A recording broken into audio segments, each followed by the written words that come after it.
sommes en santé pour parler de la salpingite. Ah, oui. Je raisonne comme Nasradine. C'est la contagion ce matin. Moi, je ne connais pas cette maladie, honnêtement. D'accord, merci. Et merci de m'avoir reçu. Bien sûr. D'abord, nous sommes chez la femme, dans son petit bassin, c'est-à-dire le bas-ventre. Oui. Il y a deux petits tuyaux qui s'appellent les trompes de Fallope ou les salpins, qui relient l'utérus aux ovaires et conduisent de ce fait les spermatozoïdes pour une éventuelle fécondation ou l'ovule fécondé ou non vers l'utérus. La salpingite est donc une inflammation d'origine infectieuse de ces deux trompes. Elle se contracte lors des rapports sexuels non protégés et les personnes exposées à faire cette maladie sont souvent les femmes jeunes qui ont de multiples partenaires sexuels ou qui ont des partenaires sexuels qui ont eux aussi de multiples partenaires sexuels. Donc c'est une maladie sexuellement transmissible. Le germe est d'abord contracté au niveau du bas appareil urinaire génital, c'est-à-dire le vagin, et migre de façon ascendante vers les trompes de Fallope. Et s'il faut comprendre, c'est que c'est l'inflammation. C'est comme si vous avez pris du thé chaud, avec précipitation, vous brûlez les lèvres, et vous avez donc des plaies, de la douleur, et c'est ce qui se passe exactement au niveau de ces trompes. Comme je venais de le dire, ce sont des tuyaux qui permettent le passage des spermatozoïdes, de l'ovule ou bien du produit de conception. Donc ces trompes peuvent être, ou bien ces tuyaux peuvent être abîmés et devenir ici un facteur de risque d'infertilité.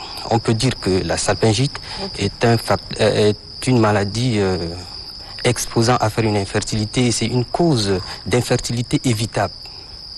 C'est évitable. Oui, évitable. Nasradine a raison, mais justement, c'est ce que je voulais dire.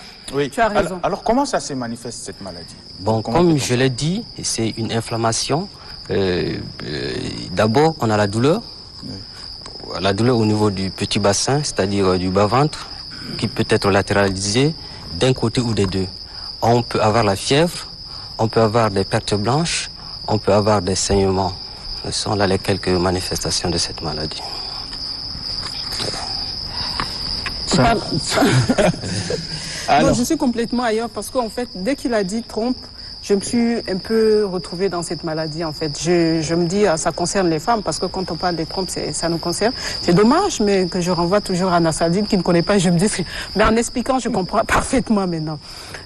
Quel est le conseil qu'on peut donner, on va dire, vu qu'il s'agit de nous? De toutes les façons, c'est les deux, hein. L'homme est aussi... Voilà. Oui. C'est un contact avec les deux partenaires. Comment les aider, en fait, à éviter cette maladie? Comme je l'ai dit, c'est une maladie sexuellement transmissible. Oui. D'abord, il faut la fidélité. Il faut avoir un monopartenaire sexuel, si possible.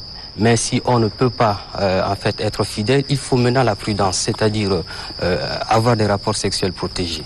Mais docteur, est-ce que la fidélité exclut le fait qu'on soit contaminé par une maladie?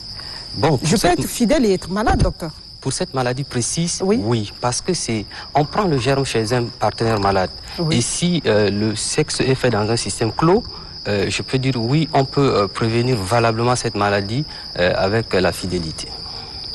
Prévenir peut-être avec le traitement des deux partenaires, si je comprends bien. Si l'un est déjà contaminé, on peut prévenir avec le traitement de l'un, du partenaire malade et des éventuels partenaires malade, disons, parce que si je suis malade et que j'ai des relations sexuelles avec d'autres femmes, il va falloir que je sois traité et les autres partenaires aussi pour couper la chaîne de contamination. La chaîne est trop longue. Elle est trop longue. Je ne sais pas si les gens seront capables de s'identifier et de savoir que ça a commencé ici pour se terminer là-bas. S'il s'agit des IST, c'est compliqué de contrôler, sinon voilà, d'essayer... Même de maîtriser la chaîne. De maîtriser la chaîne, effectivement. Bon, non, on peut le faire si jamais on comprend un peu les conséquences, puisque ça crée, je l'ai dit, les trompes permettent le transport et c'est comme une voie. Oui. Et la salpingite vient maintenant dégrader cette voie et expose la patiente à faire une grossesse extra-utérine, par exemple. C'est-à-dire la grossesse commence à partir des trompes et vient secondairement dans l'utérus. Et si les trompes sont abîmées, la grossesse peut se bloquer dans l'une des trompes, dans la trompe, et ne pas être développée, entraîner secondairement encore une infertilité. Donc vous comprenez les conséquences. Si on comprend que à cause de ce petit jeu de sexe, on peut être amené à certaines conséquences comme l'infertilité, je crois que c'est plus facile encore de revenir et de prévenir cette maladie. Comme je l'ai dit, l'utilisation du préservatif, c'est plus facile. Et le traitement déjà que une patiente est malade, il faut investiguer pour comprendre en fait son mode de vie sexuel, pour la traiter ses partenaires afin de couper cette chaîne. Sinon, je crois que ça ne sera pas facile. Donc c'est ça. Alors, les conséquences surtout chez l'homme. Oui, chez l'homme. Oui, les conséquences. D'abord, comme c'est une maladie sexuellement transmissible, l'homme peut aussi en avoir. Et les complications sont, je peux dire ici, la prostatite, c'est-à-dire les voies génitales du monsieur peuvent aussi être atteintes. Mais les complications, je peux dire, les complications chez l'homme peuvent aussi être aussi comme la rétention d'urine, c'est-à-dire la prostate qui est située sur la voie urinaire peut augmenter de volume et comprimer l'urètre et bloquer les urines. Ça peut causer également le cancer, là, le cancer. Non, ça ne cause pas le cancer chez l'homme. Ça ne cause pas le cancer. Chez nous, ça peut causer la stérilité, c'est ce que vous avez dit. Ça peut causer la stérilité. Et chez l'homme ? Ça peut causer... non. Pas du tout, pourquoi ? Pas du tout. Mais pourquoi tu veux que ça cause quelque chose? Pas du tout. Parce que le mécanisme de l'infertilité dont je l'ai expliqué, c'est le blocage c'est-à-dire l'empêchement du produit de conception pour venir au niveau de l'utérus. Ça, c'est le premier mécanisme. Le deuxième, c'est que ça peut fermer les trompes, puisque après cette inflammation, après cette lésion, ces plaies, les trompes peuvent se fermer, empêcher le passage du produit de conception. Ça, c'est un. Et deuxièmement, c'est que une fois que nous avons eu cette grossesse extra-utérine, c'est-à-dire en dehors de l'utérus, la grossesse ne peut normalement pas se développer à ce niveau et le traitement peut amener à une amputation de la trompe, ici expliquant l'infertilité. Donc une femme peut avoir ces deux trompes coupées parce qu'elle a dans le passé contracté cette maladie. Ça, ce n'est pas des bonnes nouvelles pour nous les femmes. Oui. Vous avez en face de vous un homme très cultivé. Oui. Monsieur le ministre est en train de vous suivre attentivement. Moi, je ne sais pas s'il a quelque chose à dire. Ah non, mais j'apprends aussi. Hein. J'apprends avec beaucoup d'intérêt ce que le médecin explique. Et j'ai cru savoir qu'il a répondu plusieurs fois à certaines de vos questions, surtout sur la prévention.